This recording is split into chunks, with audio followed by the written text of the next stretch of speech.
Di video kali ini, mari kita langsung saja menuju Kalagondang. Sebagaimana yang telah diceritakan pada episode 91, bahwa Kalagondang telah bertobat dari kejahatannya. Karena kalah dalam pertarungan dengan Sembara. Pada saat itu Kalagondang kedua kakinya putus oleh cambuk sakti Sembara. Dan mereka berjanji akan bertobat. Lalu kemudian Kalagondang mengabdi kepada Sembara. Ia pun berjanji akan membantu Sembara untuk mencarikan Farida, calon istri Sembara, yang selama ini belum diketahui keberadaannya. Dan bagi sobatku semua, yang baru menemukan channel ini, bila suka dengan video saya mohon bantuannya tolong di like, komen, dan colek tombol subscribe-nya. Biar sobatku jadi orang pertama yang menerima video terbaru dari saya. Lalu bagaimana cerita kelanjutannya? Mari kita simak bersama. Dan inilah cerita selanjutnya. Mana yang bernama Farida? Kalau begini terus, aku bisa salah tangkap.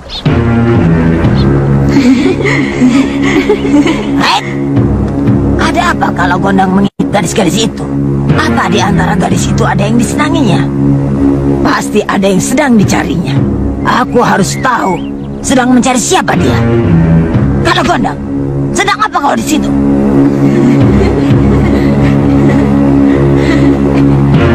Farida, mana yang bernama Farida?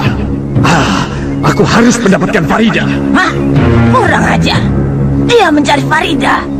Tapi untuk apa dia mencari Farida? Pasti disuruh Sembara. Pasti. Tidak salah lagi. Mak lampir musuh Kalagondang pun memantau Farida lewat paso benggala andalannya. Bukan hanya itu. Dalam paso benggala mak lampir pun kelihatan musuhnya sedang mencari Farida. Akan tetapi mak lampir agak sedikit lega. Karena Kalagondang belum tahu yang namanya Farida. Dengan harapan mak lampir, jangan sampai Farida ditemukan Kalagondang. Sungguh tulus cintamu Mandakini. Aku ikut mendoakan semoga kau berjodoh dengan Lindu Aji.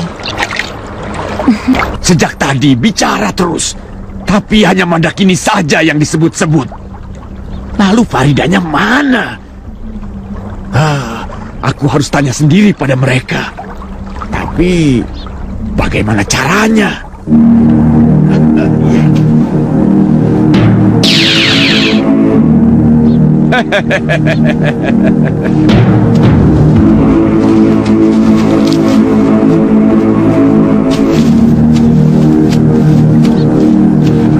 Anak-anak, gadis-gadis cantik, saya mau numpang nanya. Nenek siapa? Aku Kalagondang.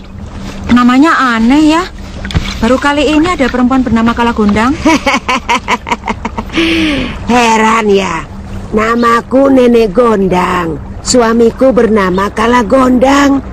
Tolong coba angkat tangan.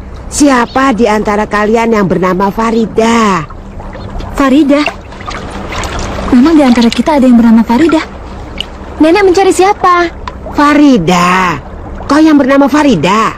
Bukan, aku Prihatini. Ini Mandakini, Ati, Sumi, dan Jumini.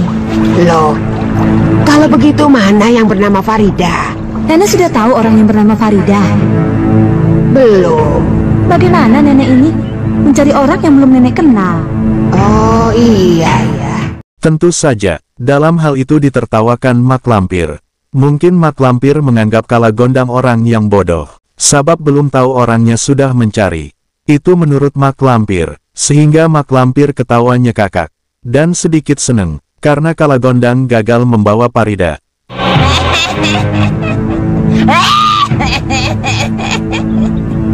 Kalagondang. Belum kenal Farida tapi sudah mencari Farida. Berarti kita tidak usah khawatir dengan Kalagondang, Guru. Kita harus tetap bertindak cepat. Sekarang juga kita cari Farida. Kamu kan seorang sini dan juga ronggeng. Seharusnya menyewa pendekar atau jawara untuk menjaga kamu dari ancaman bahaya. Kamu kan sering bepergian jauh. Atau sekalian saja belajar silat untuk membela diri. Sementara itu, Sembara dan Basir sedang berada di pinggir telaga. Sedang memanggang ikan mas. Hasil menombak di telaga itu. Pada saat itu Sembara pun terkejut. Karena tiba-tiba muncul Kalagondang di belakang Sembara. Entah tahu Kalagondang dari mana asalnya. Sembah hamba majikan Doro Juragan. Ada apa Kalagondang? Ada yang terlupa, Majikan Doro Juragan. Hamba sudah mencari Farida kemana-mana. Pantas tidak ketemu. Soalnya hamba belum pernah melihat gadis yang bernama Farida. Jadi mohon Majikan Doro Juragan sudi memberi gambaran seperti apa wajah Farida itu. Kau pernah mempelajari ajian Candra Lopian? Pernah, Majikan Doro Juragan.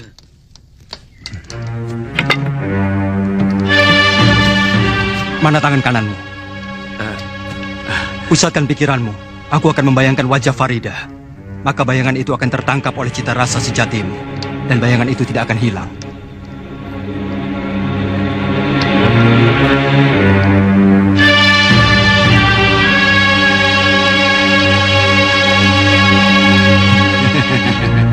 Aku tahu sekarang. Betapa cantiknya.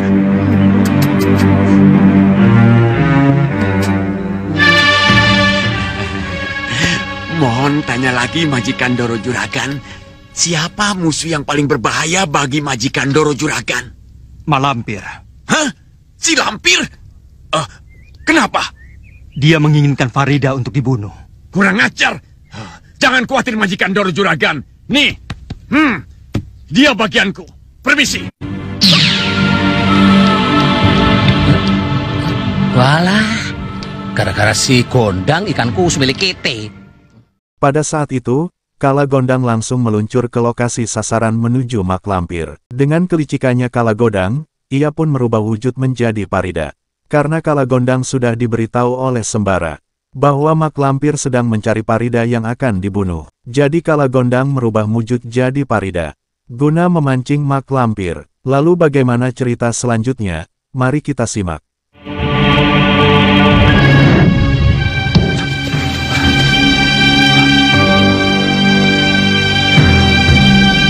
Farida. Guru. Ada Farida. Aku lihat Farida di Paso Sakti, Guru. Farida. Benar, Guru. Tertangkap di Paso Penggala. Cobalah Guru lihat sendiri.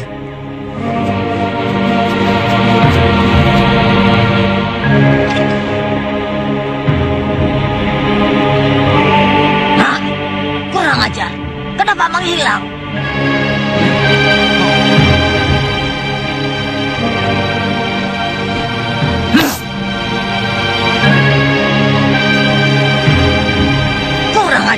Kenapa dia yang muncul, Gondang? Kau masih saja mencariku. Apa yang harus aku perbuat, Guru? Kau tetap saja bersikap sebagai Sembara.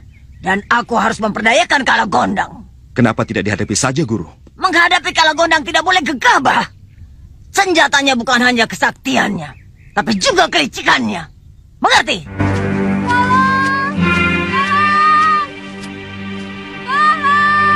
Kini menuju Datuk Jampang. Sebagaimana yang dijelaskan pada video ini, bahwa Datuk Jampang adalah siluman harimau. Pada saat itu sengaja Renata disuruhnya akting membuat kejutan. Guna memancing Sembara, sebab setahu Datuk Jampang, bahwa Sembara adalah pendekar muda jiwa penolong. Terima kasih. Tanpa pertolongan Kakang, saya bisa mati. Sudahlah, Nyai. Mungkin sudah jodoh kita bertemu di sini. Jodoh? Kakang membicarakan jodoh? Iya. Apanya tidak senang jika kita mungkin berjodoh? Saya senang sekali. Tapi... Kenapa, Nyai? Mungkinkah saya berjodoh dengan Kakang? Kenapa tidak mungkin? Mana mungkin Kakang berjodoh dengan seorang gadis yang belum Kakang kenal dan tidak Kakang cintai? Bagaimana jika aku mengatakan aku mencintaimu, Nyai? Benarkah Kakang mencintai saya? Aku jatuh cinta pada Nyai sejak pertama kali kita bertemu. Siapa nama Nyai? Rinata. Aku Mardian. Mardian?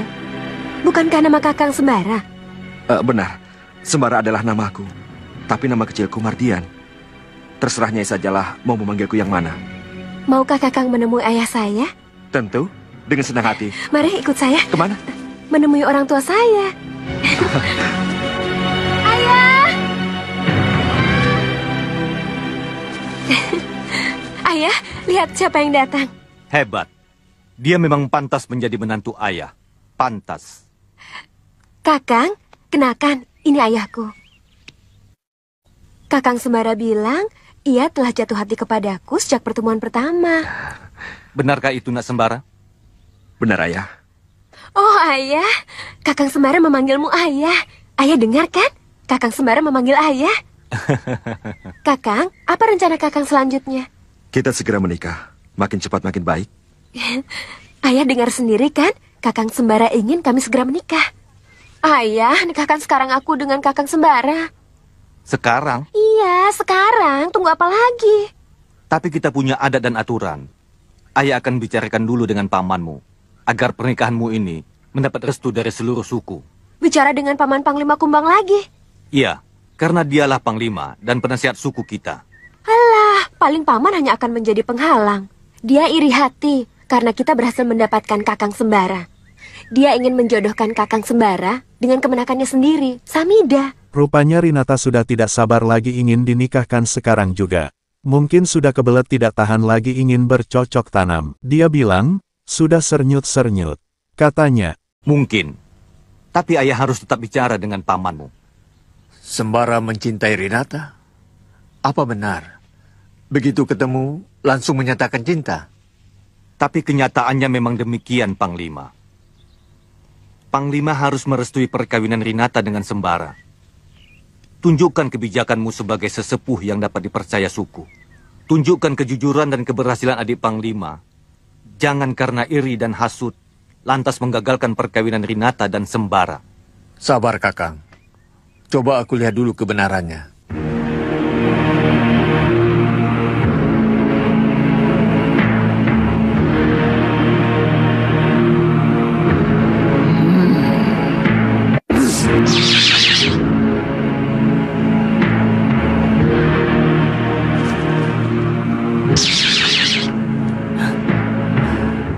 Murid Mak Lampir.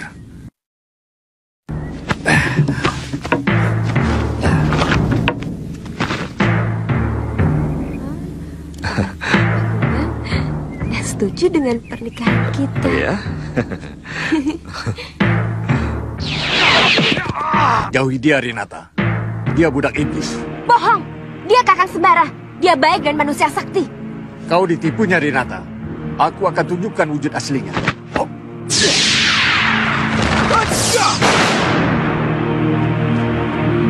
Kakang, dia Sembara palsu.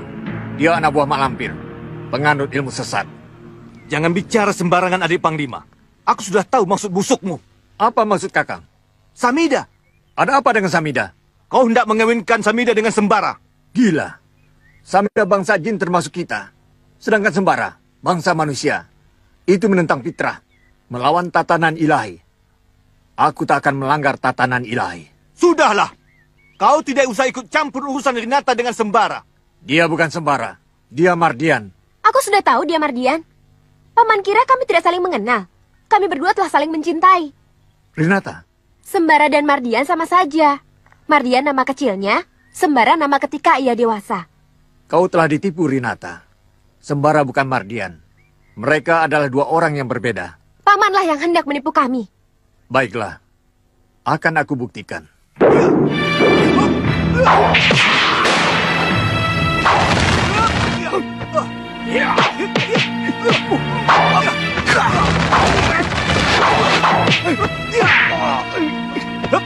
Kakang Jampak, percayalah. Dia bukan Sembara yang sebenarnya. Dia murid Mak Lampir, Mardian. Jauhkan Rinata darinya. Tidak. Iblis setan sekalipun. Kau tidak usah ikut campur. Biarkan keduanya menjalin cinta. Cinta kasih terkutuk. Kakang akan menanggung akibatnya nanti. Karena sifat keras kepala Kakang sekarang. Biar aku yang bertanggung jawab. Kau tidak usah ikut campur. Rinata, bawa lari Sembara. Biar pamanmu ini, ayah yang menghadapinya.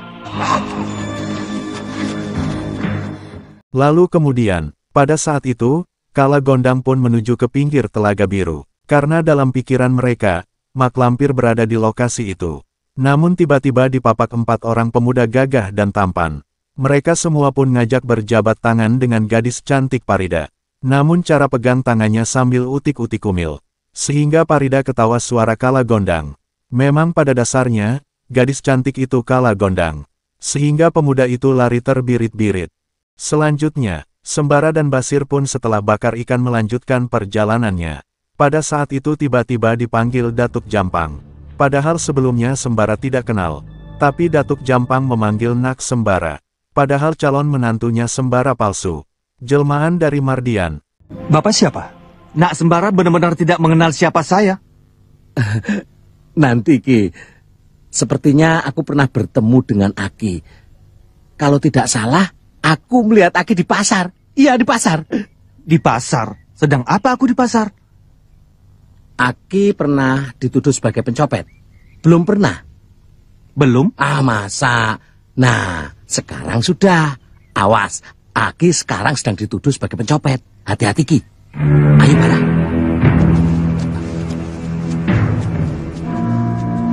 Kenapa aku dituduh sebagai pencopet? Apa salahku? Kurang ajar. Dia membuatku bingung. Begitu cepatnya Sembara melupakan aku. Jangan-jangan Panglima Kumbang benar. Kamu itu takluk pada kami berdua. Namaku Sembara, dan ini Basir. Tolong sampaikan salamku untuk Panglima Kumbang. Sepertinya Sembara selalu bersama lelaki gendut tadi. Akan tetapi Sembara yang ditemukan Rinata hanya sendiri. Jangan-jangan adik Panglima Kumbang benar. Dan di mana Rinata? Sebaiknya aku mencari putriku dulu. Aku sendiri yang akan mengujinya. Apakah dia benar-benar Sembara sejati atau gadungan? Datuk Jampang pun saat ini pusing kepala dibuatnya. Padahal, sebelumnya sudah dikasih tahu oleh Panglima Kumbang. Tapi Datuk Jampang ngeyel, bahwa Sembara dan Mardian adalah satu orang dua nama.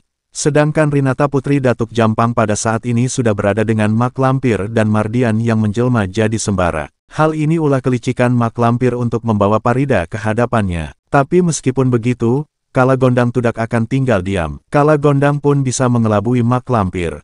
Ingat Kakang Datuk Jampang, pelanggaran kodrat ini tak akan terampunkan. Bukan Rinata dan anaknya saja, tapi juga mengenai Kakang sendiri. Tobatlah sebelum kutukan datang. Pisahkan Rinata dengan Mardian yang sekarang menjelma menjadi Sembara. Menjelma? Benarkah lelaki yang bersama putriku itu bukan Sembara yang sebenarnya? Kiranya sampai di sini dulu alur cerita film Legenda Gunung Merapi untuk episode kali ini. Mari kita nantikan kelanjutan ceritanya di episode yang akan datang. Terima kasih.